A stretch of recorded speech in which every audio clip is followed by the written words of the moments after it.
ललना नंद रानी तेरो ललना,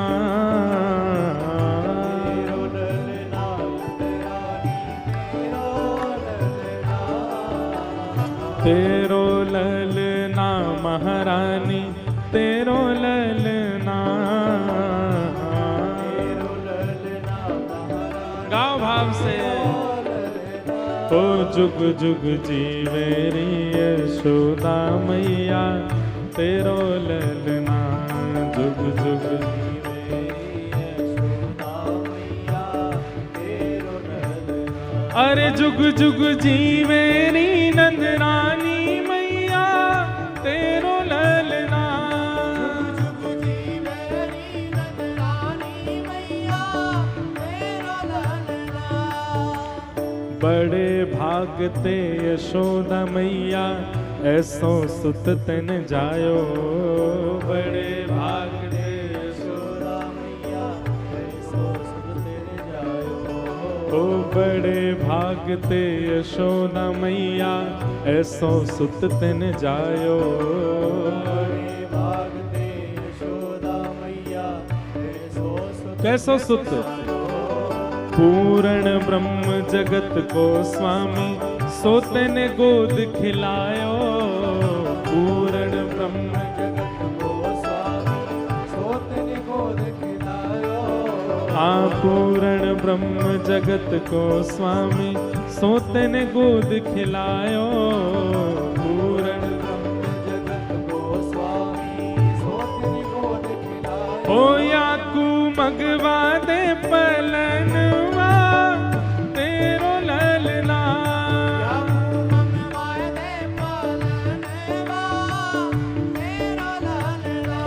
जुग जुग जीवे री यशोदा मैया तेरो ललना, जुग जुग जीवे री यशोदा बलनंद के लाला की।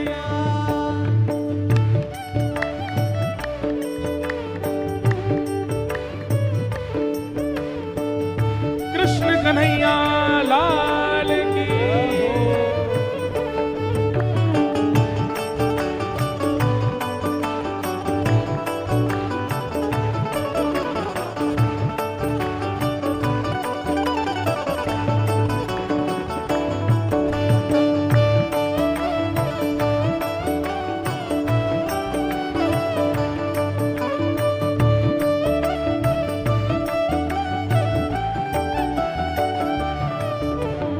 ये बात बताते बताते मेरे रोंगटे खड़े होते हैं कभी कभी कि ब्रजमंडल में ऐसा हमारे आपके जैसा उत्सव नहीं हुआ है। ब्रजवासी नाच रहे हैं, गा रहे हैं, उत्सव मना रहे हैं, उन्होंने लाला को देखा ही नहीं है अभी भी, फिर भी नाच रहे हैं, अपने घर सजा रहे हैं, एक दूसरे के कंधे पर चढ़ चढ़ के उछल उछल के कह रहे हैं बधाई हो बधाई हो। मानो ऐसे उत्सव मना रहे हैं कि जैसे ये लाला के सगे भैया हों, लाला के सगे चाचा हों, लाला के सगे संबंधी हों। दूर दूर तक संबंध नहीं है, लेकिन फिर भी इतना उत्साह ब्रजवासियों में भरा है, सब नाच रहे हैं। भागवत जी में वर्णन है, अवाद्यंत विचित्राणी वादित्राणी महोत्सवे। बोले जितने वाद्य हैं ना, तबला ढोलक ढोल नगाड़े, ये सब तो 6-7 दिन बजे, पर उत्सव तो चल ही रहा। 6-7 दिन बाद इन सब के ये सब फूटने लगे। तो बोले फिर ब्रजवासी उत्सव कैसे मना रहे हैं?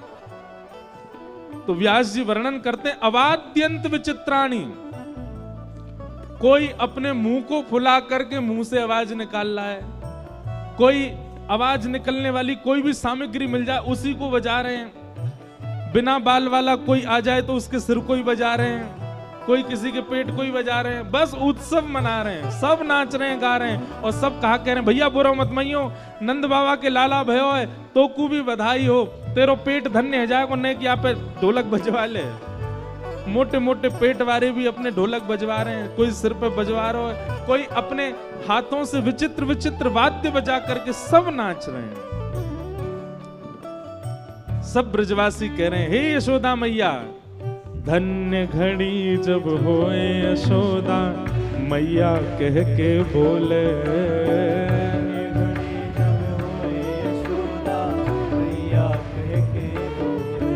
हे मैया अभी तो तुम्हारो लाला भयो है, लेकिन वह घड़ी की हम प्रतीक्षा कर रहे हैं जब ये मैया मैया कह के बोले करेगो, कितना सुंदर लगेगो।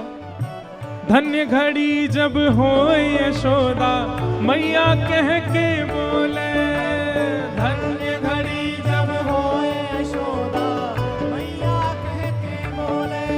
हाँ धन्य घड़ी जब हो यशोदा मैया कह के बोले। धन्य घड़ी जब हो यशोदा मैया कह के बोले। और नूपुर बांध दो चरणन में घुटमन घुटमन डोले, नूपुर बांध दो चरणन में घुटमन घुटमन डोले।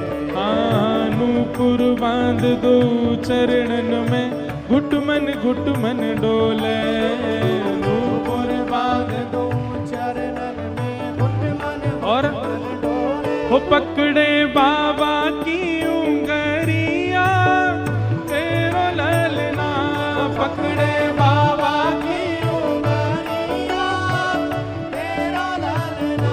हाँ पकड़े बाबा की उंगरिया तेरो ललना। पकड़े बाबा की उंगलियां तेरा ललना। अरे जुग जुग जी मेरी यशोदा मैया तेरो ललना।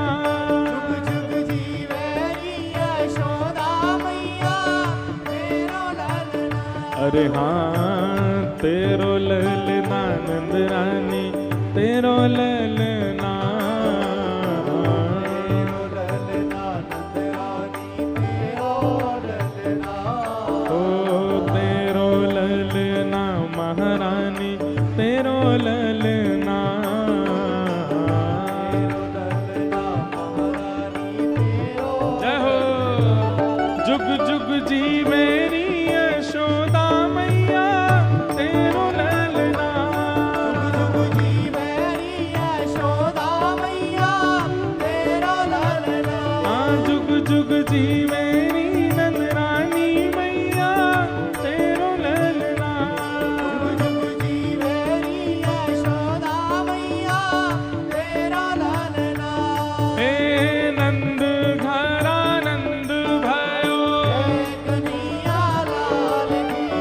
नंद घरा नंद भयो, कन्हैया लाल की। श्री यशोदा के लाला भयो।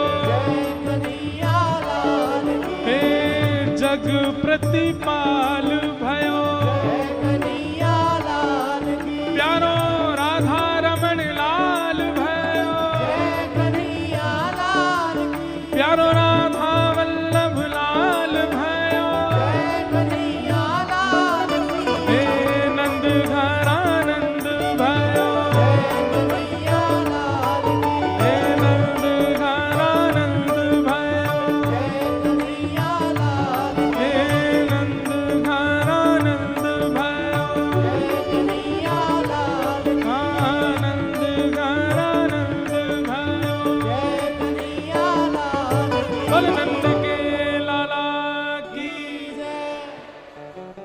सब ब्रजवासी नाच रहे हैं, गा रहे हैं, उत्सव मना रहे हैं, आनंद कर रहे हैं। नंद जी के घर लाला भयो है। नंद बाबा अपने 3 भाव पवित्र कर रहे हैं। तन पवित्र सेवा किए, धन पवित्र कर दान, मन पवित्र हरि भजन सो होत त्रिविध कल्याण।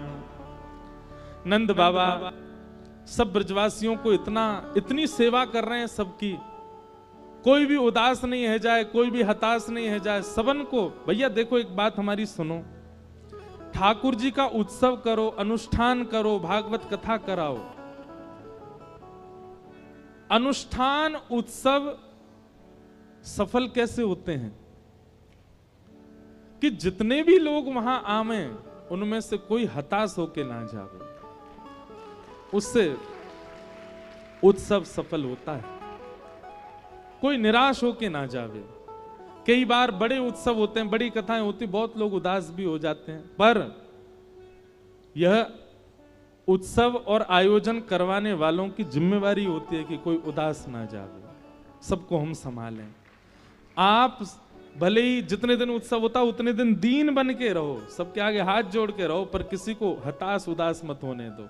और ये बात हम नहीं कह रहे हैं, स्वयं भगवान गीता में कहते हैं कि उत्सव में 5 काम नहीं होने चाहिए जिससे उत्सव तामसी हो जाता है। उसमें एक भाव यह भी है कि उत्सव में जितने लोग आवे सब प्रसन्नता से जावे, यह भाव। तो नंद बाबा सबके पास जा रहे हैं, कोई को कोई दिक्कत तो नहीं, सबन के हाथ जोड़ें, सबन के भाव रखें, सबन के प्रति ऐसी भावना रखें कि किसी के हृदय में कोई भी प्रकार को द्वेष भाव या कोई अंतर्भाव नहीं आ जावे। इस प्रकार पूरे ब्रजमंडल की सेवा कर रहे हैं ठाकुर जी, खूब दान कर रहे हैं नंद बाबा, और भजन तो चल ही रहे हो। तभी एक राक्षसी, जब ठाकुर जी 6 दिना के भय, एक पूतना नाम की राक्षसी आई। बहुत ध्यान पूर्वक सुनिएगा। पूतना, भगवत भक्ति में आप जब प्रवेश करेंगे तो सबसे पहली बाधा आपके जीवन में पूतना ही आएगी। पूतना का मतलब क्या है? अविद्या, अज्ञान। सबसे पहले अविद्या ही जीवन में आती है। अविद्या का रूप क्या होता है? ठाकुर जी में मन लगा पर कुछ समय बाद हटने लग गया, यह अविद्या का कारण होता है। आप पहले वृंदावन गए थे तो वृंदावन में बहुत गुण दिखे, वृंदावन अच्छा ही अच्छा लगा था आपको, सब अच्छे, ब्रजवासी अच्छे, वहां का प्रसाद अच्छा, दर्शन अच्छे, गलियां अच्छी, नगर अच्छा। पर आप जब दोबारा गए तो आपको किसी में दोष दिखा, यह अविद्या है। आप पहले कथा सुनते थे, आपका खूब मन लगता था, पर अब आप धीरे धीरे ज्यादा सुनने लग गए तो अब आपको व्यास जी में भी कमी लगती है, अब आपको व्यवस्थाओं में भी कमी लगती है, अब आपको कहीं ना कहीं किसी में, मतलब सीधी बात, भगवत संबंधी कार्यों में जैसे ही दोष दिखने लग जाएं, समझ जाओ कि आपके ऊपर पूतना का आक्रमण हो गया है, अविद्या। इससे बचो।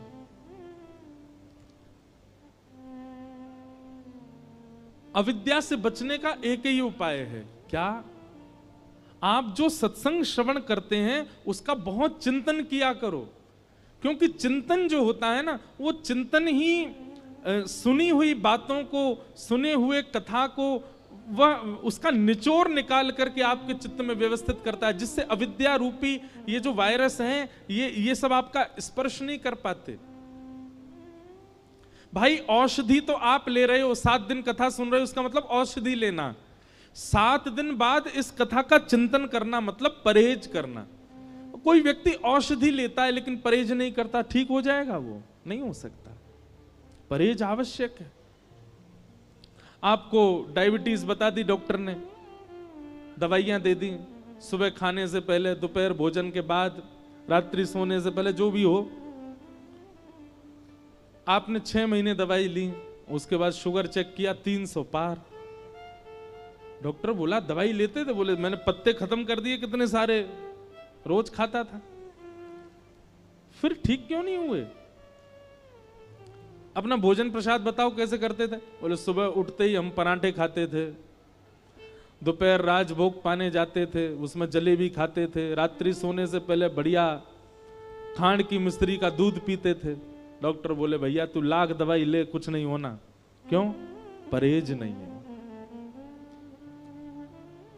कथा सुनना औषधि लेने के समान है, पर कथा का चिंतन करना, निरुध्यासन करना, उस पर थोड़ा विचार करना कि व्यास जी जो कह रहे हैं उसका तात्पर्य क्या है, यह परहेज के समान है। बिना परहेज के औषधि काम नहीं करेगी।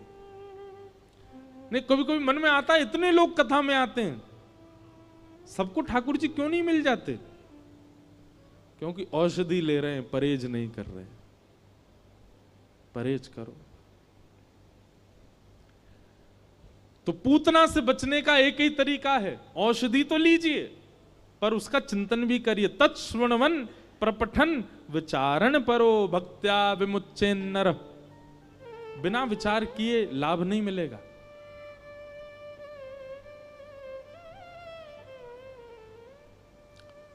पूतना आई, अत्यंत सुंदरी बनकर के आई। उसकी सुंदरता ऐसी कि सारे ब्रजवासी मोहित हो गए उसके रूप पर। सब गा रहे थे नंद घनानंद भयो जय कन्हैया लाल की। लेकिन जैसे जैसे पूतना सबके बगल से निकलती जाए, उसके रूप को देख करके, उसके नेत्रों को देख करके सब आकर्षित हो जाएं। पूतना ने जैसे नंद भवन में प्रवेश किया, नंदरानी यशोदा भी मोहित हो गई और अपने लाला को पूतना की गोद में दे दिया। क्यों? सुंदर रूप और सुंदर वस्त्र। कई बार ये दो परकोटे ऐसे होते हैं कि हम सामने वाले के हृदय को नहीं झांकते। फिर सुंदर रूप देख करके, वस्त्र आभूषण देख करके हमको लगता अच्छा ही है। मैं हमेशा कथा में कहा करता हूं, व्यक्ति के प्रभाव से मत रीझिए, उसका स्वभाव देखिए। प्रभाव तो रावण का भी था, पर स्वभाव सबरी का था। प्रभाव कंस का भी था, पर स्वभाव सुदामा जी का है। इसलिए आप प्रभावशाली बनेंगे तो प्रभाव से जनता भले ही रीझ जाएगी आपसे, पर आप स्वभावशाली बनेंगे तो ठाकुर जी रीझेंगे आपसे। अपने स्वभाव को प्रबल रखो और आज के बाद प्रयास कीजिए, किसी से भी मिलिए, चाहे वो वक्ता हो, चाहे वो व्यक्ति हो, चाहे वो आपके संबंधी हो, चाहे वो मित्र हो, प्रयास करो कि उसका स्वभाव देखो कैसा है। कई बार हमने ऐसा अनुभव किया है कि हम व्यक्ति के प्रभाव में इतने आकर्षित हो जाते हैं कि उसका स्वभाव अच्छा नहीं है, फिर भी हम उसके संग रहते हैं। प्रभाव तो है ना इसका, नहीं, दिक्कत हो जाएगी बाद में। और एक बात आपको स्पष्ट कर दें हम, प्रभाव बहुत दिन तक नहीं रहता। प्रभाव का एक सीमित समय होता है, उस सीमित समय के बाद प्रभाव नष्ट होगा ही होगा, पर स्वभाव सदैव रहेगा। इसलिए जिनके ब्याह नहीं हुए हैं, ऐसे जो बालक यहां बैठे हैं, अपने जीवन साथी में कुछ देखो चाहे मत देखो, पर स्वभाव जरूर देखना, उसका स्वभाव मधुर हो। रूप बहुत दिन तक अच्छा नहीं लगता, कला बहुत दिन तक अच्छी नहीं लगती, गुण बहुत दिन तक आपको आकर्षित नहीं करते, पर स्वभाव वो अंतिम समय तक आपको सुख प्रदान करेगा। तो चाहे मित्र बनाओ, चाहे जीवन साथी बनाओ, और हम एक बात स्पष्ट कर दें, चाहे गुरु बनाओ, प्रभाव देख करके नहीं, स्वभाव देख के। अच्छा, अब दूसरी बात, हम पे ही एक प्रश्न बहुत आता है। कई लोगों का मन है दीक्षा लेनी है, पर हम नहीं देते। हमने नियम, बहुत सारी बातें कही हैं इतनी कथाओं में कि हमारा मन है कि हमसे दिशा ले लो आप, हम दिशा दे रहे हैं। और जिस दिन दिशा पर आप चलने लगोगे, दीक्षा वास्तविक में दिशा ही दीक्षा है। वो दीक्षा किस काम की कि आपने गुरु मंत्र तो ले लिया, किसी को गुरु तो बना लिया, पर दिशा नहीं ले पाए उससे। इसलिए हम पहले दिशा देने का ही काम कर रहे हैं, हमारी दिशा ही दीक्षा है। पर अब गुरुजनों की बहुत आज्ञा है और पूज्य पिताजी महाराज का भी बहुत प्रेशर है, तो अगले वर्ष तक हम प्रयास करेंगे कि हम दें, पर उसमें भी हम आपसे फिर कहेंगे दिशा प्रधान है। सबकी कथा सुनो, सबसे ग्रहण करो, सब कुछ ना कुछ देते हैं, दिशा ग्रहण करो। तो जीवन में किसी को भी स्थान प्रदान करो, उसका प्रभाव नहीं, स्वभाव देख करके। पूतना प्रभावशाली बनकर के आई है, ऐसा रूप, गजगामनी चाल। अरे कहां तक कहें, कई ब्रजवासी दौड़े दौड़े गए, ए मैया तू बहुत दिनाते पीछे पड़ रही, ब्याह कर ले, ब्याह कर ले, करा दे मेरो ब्याह। कौन ते करेगो? वो आ रही क्या बातें करा दे, देखियो मैया कितनी सुंदर लग रही है। अरे ब्रजवासियों की छोड़ो, पूतना जब नंद भवन में गई है तो यशोदा मैया के भी चित्त में ये भाव आ गया, इतनी सुंदर। अरे विधाता, या तो तेने मेरो लाला कछु साल पहले भेज दियो हो तो, या ये छोरी कछु साल बाद आती तो यही तो ब्याह कराती अपने लाला को। कितनी सुंदर है। ठाकुर जी कह रहे हैं मैया रुक जा, अभी तेरे बहू को रूप दिखाऊं। यशोदा मैया बोली आओ बहन, कहां से आई हो? पूतना बोली पास के गांव से आई हूं, आपके लाला की हैवे की खबर जाने मैंने सोची न कि थोड़ा आपको बधाई दे आऊं। हाँ हाँ तुम्हारा ही लाला है, गोद में दे दिए ठाकुर जी।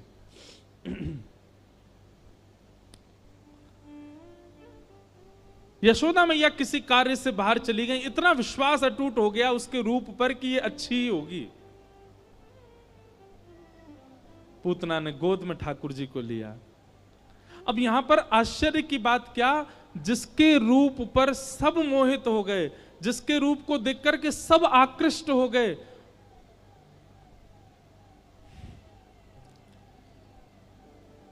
क्या बता रहा था, हाँ, जिसके रूप पर सब आकृष्ट हो गए, जिसके रूप पर सब मोहित हो गए,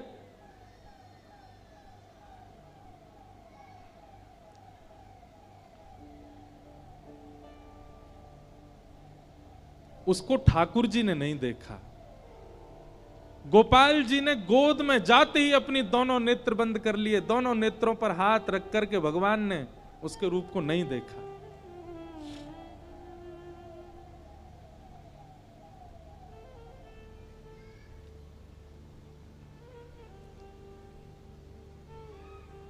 कितना बड़ा दुर्भाग्य है पूतना का, पूरे विश्व को प्रभावित कर लिया लेकिन विश्व रचयिता को प्रभावित नहीं कर पाई।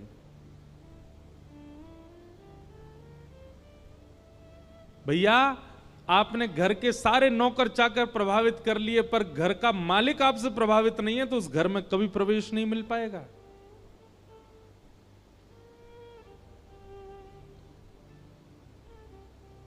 पूतना को चाहिए था कि ऐसा रूप निर्माण करती कि ठाकुर जी उसको देखते, पर ठाकुर जी ने नेत्र तो बंद किए, ऊपर से हाथ और रख लिए, नहीं देखा पूतना को।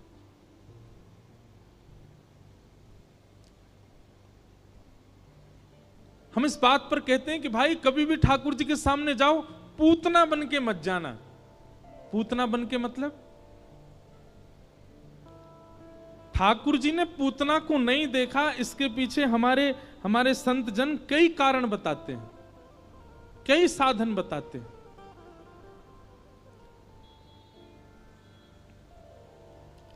और उन कई कारणों में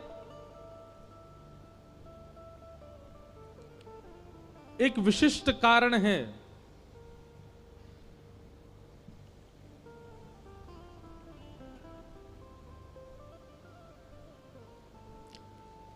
बोलो वृंदावन बिहारी लाल की। ठाकुर जी के दर्शन को जब जाओ तो कुछ कारणों का विशेष ध्यान रखो कि कहीं हम पूतना तो नहीं। पूतना मतलब ठाकुर जी कहीं हमको देख करके आंख तो नहीं मूंद लेंगे। उसमें सबसे पहला कारण क्या है, पूतना अपना रूप बदल करके गई है, जैसी है वैसी नहीं गई ठाकुर जी के आगे। उसका वास्तविक रूप तो क्रूरता है, उसका वास्तविक रूप तो वो राक्षसी है, उसका वास्तविक रूप तो वो बाल घातनी है। उसका वास्तविक रूप ऐसा नहीं है जैसा वो बना करके गई है ठाकुर जी के आगे। इसलिए ठाकुर जी ने नहीं देखा क्योंकि अपनी वास्तविकता में नहीं आई है, छुपा करके आई है स्वयं को। तो भैया कभी भी ठाकुर जी के सामने जाओ तो एक बात को ध्यान रखियो, दुनिया के आगे कितने रूप बनाए लो, दुनिया के आगे कितने सहज सरल सुंदर बनने को प्रयास करो, पर जब वृंदावन जाओ, ठाकुर जी के सन्मुख जाओ तो जैसे हो वैसे जाओ। जो वास्तविकता है उस वास्तविकता को लेकर के जाओ। सूरदास जी की पंक्ति मुझे बहुत प्रिय लगती है। सूरदास गा रहे हैं, दोबारा सुनिए, कौन गा रहे हैं? सूरदास। जिनको साक्षात भगवान दर्शन देते थे।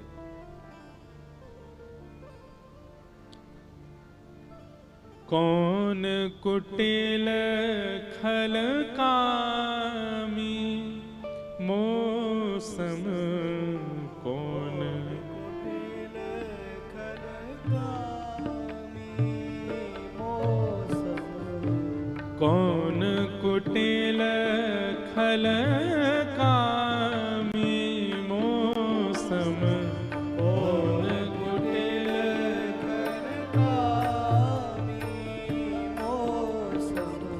जो तन दियो ताहि विसरायो, जो तन दियो ताहि विसरायो, जो तन दियो ताहि बिसरायो, जो तन दियो ताहि बिसरायो, ऐसो नमक हरामी मौसम, ऐसो नमक हरामी। ये सूरदास जी कह रहे हैं, जो इतने बड़े प्रबल भक्त हैं ठाकुर जी के, कि ठाकुर जी प्रत्यक्ष दर्शन देते हैं जिनको, बिना नेत्रों के जो ठाकुर जी की प्रत्यक्ष लीला का अनुभव कर लेते हैं, उन सूरदास जी की वाणी है कि कौन कुटिल खलकामी मौसम। तो हम लोग तो जाने कहां ही पड़े होंगे, हम लोग तो जाने किसी स्थिति में होंगे। भैया ये संसार सबसे बड़ी पूतना है, यहाँ हर व्यक्ति पूतना बना घूम रहा है। अंदर से कुछ है, स्वभाव कुछ कह रहा है, मन में विचारधारा कुछ है, पर बाहर से ऐसा दिखा करके चल रहे हैं कि नहीं हम तो परम पवित्र हैं, हम तो परम श्रेष्ठ हैं, हम तो परम शुद्ध हैं। और क्षमा कीजिएगा, ठाकुर जी को जो जो गुण बहुत अप्रिय लगते हैं, उनमें से एक अवगुण यह भी है कि व्यक्ति है कुछ पर दिखाता कुछ चल रहा है संसार को।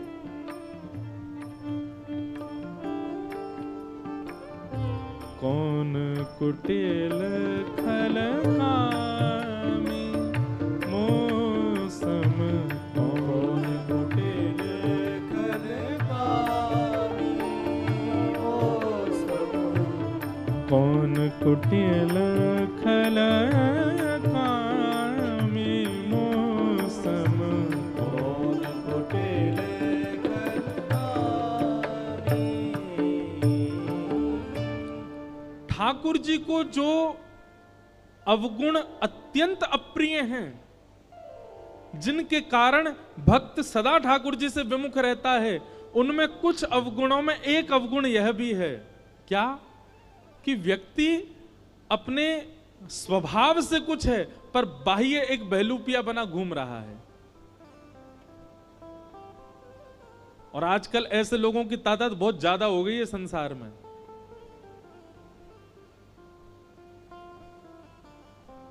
संसार भले ही रीझ जाए ऐसों से, पर ठाकुर जी नहीं रीझते। पूतना का पहला गुण जिसके कारण ठाकुर जी ने उसको नहीं दिया देखा, वो यही है कि वो राक्षसी है पर भक्ता बनकर के आई है, परम सुंदरी बनकर के आई है।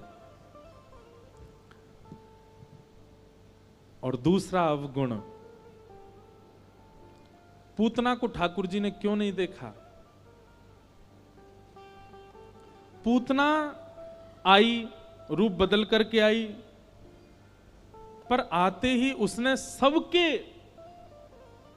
मन में जो कृष्ण बैठे थे, सबके मन से कृष्ण हटा करके स्वयं को स्थापित कर दिया।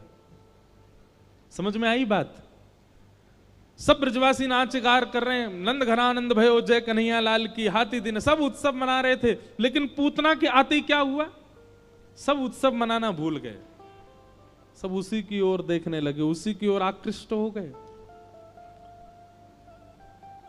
ठाकुर जी कहते हैं दूसरा कारण जिस कारण से मैंने पूतना को नहीं देखा वो क्या है? वैष्णवों के चित्त से भक्ति भाव को नष्ट कराने की जो क्रिया करते हैं, ठाकुर जी कहते हैं मुझे अप्रिय है। इसलिए कम से कम आप इन दो भावों का विशेष ध्यान रखो। एक, दुनिया में कहीं भी जाओ, कितना भी मुखौटा पहन के जाओ, पर ठाकुर जी के सामने वास्तविकता में जाओ। दूसरी बात, दुनिया में सब जगह लोग आपसे पूछें, आपको देखें, आपके प्रति सबकी जय जयकार, पर जब ठाकुर जी के सन्मुख जाओ तो ऐसे जाओ कि किसी के भी चित्त में ठाकुर जी प्रकट हैं, वो ठाकुर जी कहीं अप्रकट ना हो जाएं, नहीं तो कहीं नेत्र मूंद ना लें ठाकुर जी। भैया, हमें हरि प्रिय बनना है, ऐसा बनाना है स्वयं को कि हम ठाकुर जी के प्रिय बन सकें। पूतना को देख करके भगवान ने नेत्र बंद कर लिए। यशोदा मैया जैसे ही बाहर गई, पूतना ने अपनी गोद में ठाकुर जी को लिया, जैसे ही अपना पयोधर भगवान के मुख में दिया, भगवान ने पहले तो उसके विष को पिया, उसके पुण्यों को पिया, उसके पापों को पिया, उसके रसतत्वों को पिया। दुग्ध को पीते हुए भगवान ने प्राणी समम रोष समन्वितो पिबत। ठाकुर जी ने जैसे ही पूतना के प्राण पीने प्रारंभ किए, पूतना व्याकुल होने लगी, राक्षसी रूप में परिवर्तित होने लगी और विकराल विशाल रूप धारण कर लिया। सामुंच मुंचाल मित प्रभाषणी, अरे बालक छोड़, अरे बालक छोड़, चिल्लाने लगी पूतना। लेकिन गाढ़म कराभ्याम, ठाकुर जी ने इतना कसकर के उसके प्राणों को पकड़ा है कि पूर्ण जोर लगाने पर भी ठाकुर जी उससे दूर नहीं जा रहे हैं। अंत तो गत्वा, विशाल रूप धारण करके पूतना के प्राण निकल गए, प्राणों को ठाकुर जी ने पी लिया और पूतना का वध हुआ। बोलो पूतना मर्दन भगवान की जय। बंधुओं, भक्ति में सबसे पहली बाधा है पूतना, इससे बचो। अब ठाकुर जी ने पूतना को मार दियो, सब ब्रजवासी उनको जोर की आवाज आई, सब दौड़े दौड़े गए, जाकर के देखी महाराज विशाल विकराल राक्षसी पड़ी है उसकी गोद, उसके ऊपर ठाकुर जी पयोधर पे लेटे। ब्रजवासी ने जाकर के ठाकुर जी को उतारो, लेकर के दौड़ करके गए और गौमूत्र से स्नान करा करके भगवान को गौ पुच्छ से झाड़ा दिया।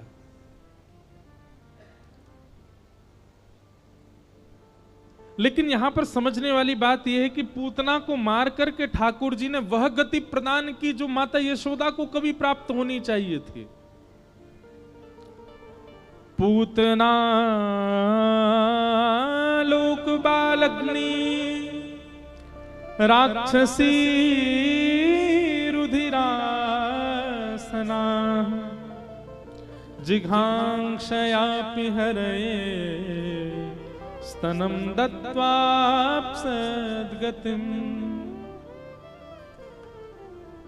भगवान ने पूतना को वो गति प्रदान की, स्वर्ग दे देते चलता, वैकुंठ दे देते चलता, वैकुंठ में भी पंच मुक्ति दे देते चल जाता। लेकिन ठाकुर जी ने ये सब नहीं दिया। ठाकुर जी ने पूतना को वो गति प्रदान की जो माता यशोदा को मिलनी चाहिए थी। देवता हाथ जोड़ करके आकाश में खड़े हो गए, बोले नाथ, आपको विष दे करके मारने आई पूतना को आपने इतनी श्रेष्ठ गति कैसे दे दी? अरे गति देने की भी एक सीमा होती है, वहां तक दे देते, आपने उसको मातृगति प्रदान कर दी क्यों? भगवान कहते हैं स्तनम दत्वाप सदगतिम। ठाकुर जी कहते हैं, बोले भैया कोई अस्त्र से मारता है, कोई शस्त्र से मारता है, कोई युद्ध करके मारता है। हमको पूतना का मारने का तरीका बहुत अच्छा लगा। बोले क्यों? बोले वात्सल्य भाव से मारने आई थी, इसलिए हमको बहुत अच्छा लगा, हमने उसको सदगति प्रदान कर दी और मातृगति प्रदान कर दी। आप इस बात से अनुमान लगाओ कि ठाकुर जी में दया की पराकाष्ठा कितनी अति है। कोई मारने वाले को इतनी श्रेष्ठ गति कैसे दे सकता है? पर ठाकुर जी ने दे दी। अच्छा, जब मैं ये प्रसंग कहता हूं ना, तो अधिकतर मेरे चित्त में एक भाव प्रकट होता है बार बार, ठाकुर जी आप इतने दयालु हो, इतने कृपालु हो, आप छोटे से छोटे भाव पर रीच करके इतनी बड़ी कृपा कर देते हो, हमसे क्यों नहीं रीझ रहे नाथ? हम कहां कमी छोड़ रहे हैं? आप हमसे प्रसन्न क्यों नहीं होते हैं? अरे पूतना से तो थोड़े बहुत ठीक ही हैं, हम इतने श्रेष्ठ नहीं है, पर पूतना जितने बुरे भी तो नहीं है। आप हमसे क्यों नहीं रीझ रहे हैं?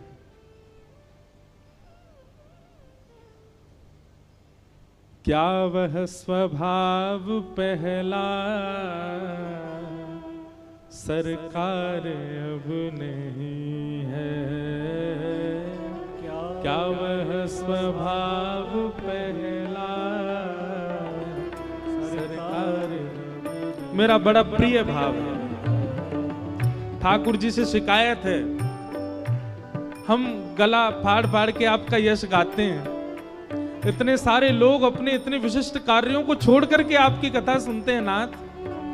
आपकी कृपालुता के गुणगान मैं गा रहा हूं, इतने लोग सुन रहे हैं, पर नाथ आपका स्वभाव कहीं बदल तो नहीं गया? भैया देखो, ठाकुर जी अभी भी कृपालु हैं, अभी भी स्वभाव अच्छा ही है, पर कभी कभी ठाकुर जी से नेक लड़ाई कर ले करो। ठाकुर जी को नेक थोड़ा चढ़ करके नेक थोड़ी तेज आवाज में बोल दे करो, बोले लाल जी आप बदल गए हो, अब पहले जैसे नहीं हो आप। हमारे वृंदावन के श्री बिंदु जी महाराज का बहुत अच्छा भाव है।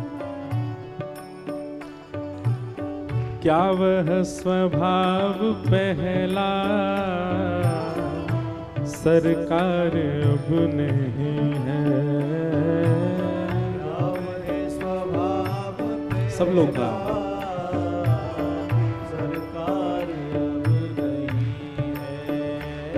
हम दीनों के वास्ते क्या दरबार अब नहीं है? दीनों के वास्ते क्या दरबार अब नहीं। सुन करके सब गाओ। क्या वह स्वभाव पहला सरकार अब नहीं है?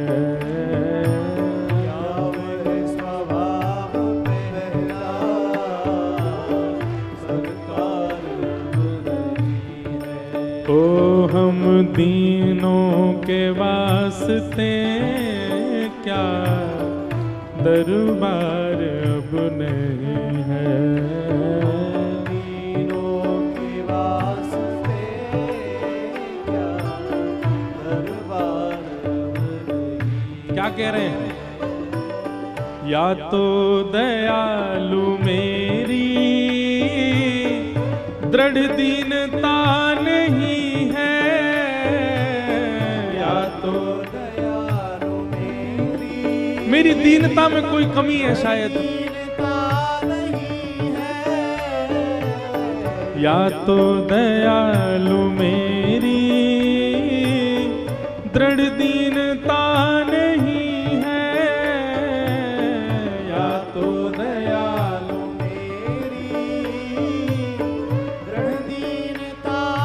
पर बिंदु जी कह रहे नहीं नहीं, मैं मेरी दीनता में खूब दृढ़ता है। तो फिर क्या बात है? या दीनों की तुम्हें ही दरकार अब नहीं है, या दीनों की तुम्हें ही दरकार। गाओ। क्या वह स्वभाव पहला सरकार अब नहीं है? क्या वह स्वभाव पहला सरकार अब नहीं है? तो हम दीनों के वास्ते क्या दरबार अब नहीं है?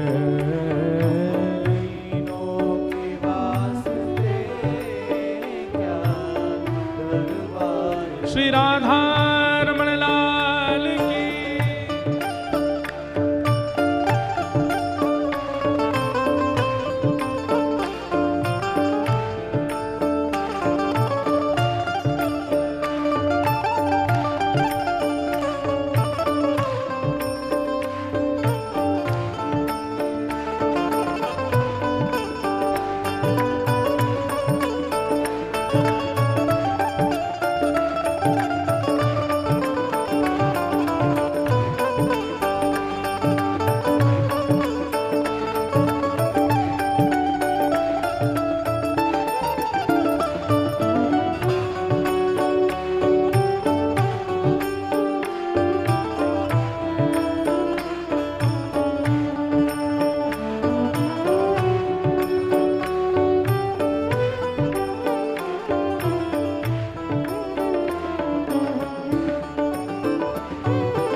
पाते थे जिस हृदय से आश्रय अनाथ लाखों, पाते थे जिस हृदय से आश्रय अनाथ लाखों, पाते थे जिस हृदय से आश्रय अनाथ लाखों, पाते थे जिस हृदय से आश्रय अनाथ लाखों, क्या वह हृदय दया का भंडार अब नहीं है, क्या वह हृदय दया का भंडार अब नहीं है। ओ हम दीनों के वास्ते क्या दरबार अब नहीं है, दीनों के वास्ते बंधुओं, प्रेम अधिकार प्रदान करता है स्नेह करने का, वार्ता करने का, ख्याल रखने का। लेकिन कहीं ना कहीं प्रेम जब चरम हो जाता है तो प्रेम अधिकार प्रदान करता है लड़ने का, झगड़ने का, थोड़ा रूठने का, अपनी बात मनवाने का। अगर आप ठाकुर जी की भक्ति करते हैं तो आप उनसे रूठ नहीं सकते, आप उन पर चढ़ नहीं सकते, आप उनसे लड़ नहीं सकते, क्योंकि आप केवल भक्त हैं। लेकिन आप ठाकुर जी से प्रेम करते हैं तो आपको अधिकार है कि आप ठाकुर जी से लड़ भी सकते हो। और ये इस पद में ना बिंदु जी लड़ ही रहे हैं ठाकुर जी से। नाथ आप बदल गए, हम तो आपकी इतने यश गाते थे, इतनी कीर्ति गा रहे हैं, पर आप तो ये पूतना आदि राक्षसों पे कृपा कर रहे हो, हम में कौन सा अवगुण दिख रहा है आपको? इसको पता क्या बोलते हैं? इसको बोलते हैं व्याज स्तुति। थोड़ा छेड़ते हुए स्तुति करना है।